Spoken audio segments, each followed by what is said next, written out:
خواتین کے لیے میں درخواست کرتا ہوں میرے غیر مسلمان بھائیوں اور بہنوں سے، کیا یہ سنہرا موقع ہے؟ آپ اسلام کے متعلق کوئی بھی سوال پوچھ سکتے ہیں. آپ چاہے تو میرے لیکچر پہ تنقید کر سکتے ہیں، مجھے کوئی اعتراض نہیں.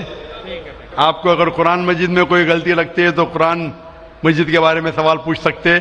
آپ کو لگتا ہے اسلام کی کوئی تعلیم ہے جو آپ کو لگتا ہے کہ صحیح نہیں ہے، آپ کا یہ موقع ہے.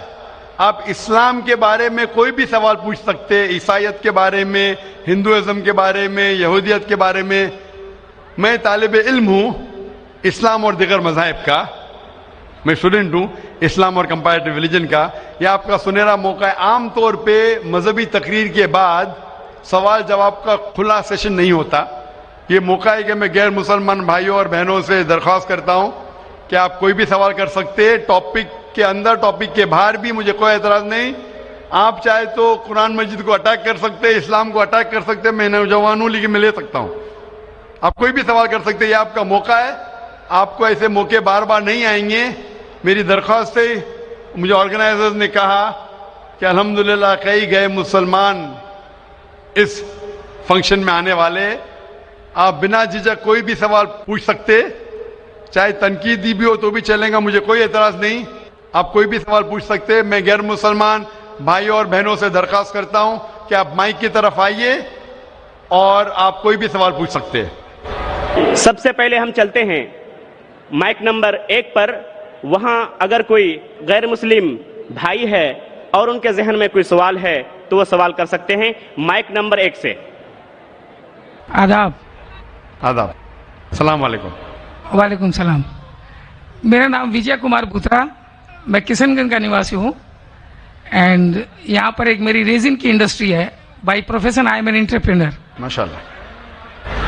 ایسا ہے، آپ کے وشے میں نے آپ کی تقریریں کافی ٹی وی پر بھی دیکھی ہے، پیس ٹی وی پر کلکتے میں، اور ہم نے ایسا پایا کہ آپ اسلام کے علاوہ ہندو شاستروں میں بھی آپ کی بہت بڑی آستھا اور بہت بڑی روچی رکھتے ہیں. میرے میں یہ جاننے کی اتسکتا ہے کہ آپ کی یہ اتسکتا ہندو شاستر کے پرتی کب آئی اور کیوں آئی، اس کے وشے میں مجھے آپ سے تھوڑا بھائی صاحب کا سوال ہے کہ انہوں نے مجھے ٹی وی پہ کلکتہ میں کئی بار دیکھا ہے اور یہ جانا ہے کہ اسلام کے علاوہ میں دیگر مذاہب کے بارے میں بات کرتا ہوں اور ہندو دھارمک کتابوں کے بارے میں بھی میں علم رکھتا ہوں. تو یہ پوچھنا چاہتے یہ خواہش کب آئی اور کیسے آئی. میں جب میرا میڈیکل کالج میں تھا تو میں متاثر ہوا ایک شخص جن کا نام تھا شیخ احمد دیدار. وہ ساؤتھ افریقہ کے تھے اور وہ اسلام اور عیسائی مذہب پہ مہارت رکھتے تھے. جب ان کی تقریر سنا تو میں ان سے متاثر ہوا اور میں نے قرآن اور بائبل کا الحمدللہ علم حاصل کیا. تو سب سے پہلے میں نے علم حاصل کیا بائبل کے بارے میں، اسلام اور عیسائیت کے بارے میں. اور جب میں ان سے ملا انہوں نے کہا کہ اسلام اور عیسائیت پہ کئی لوگ تقریر کر چکے اور کئی کتابیں لکھ چکے، لیکن ہندو مذہب اور اسلام کے بارے میں وہ چند کتابیں ہیں.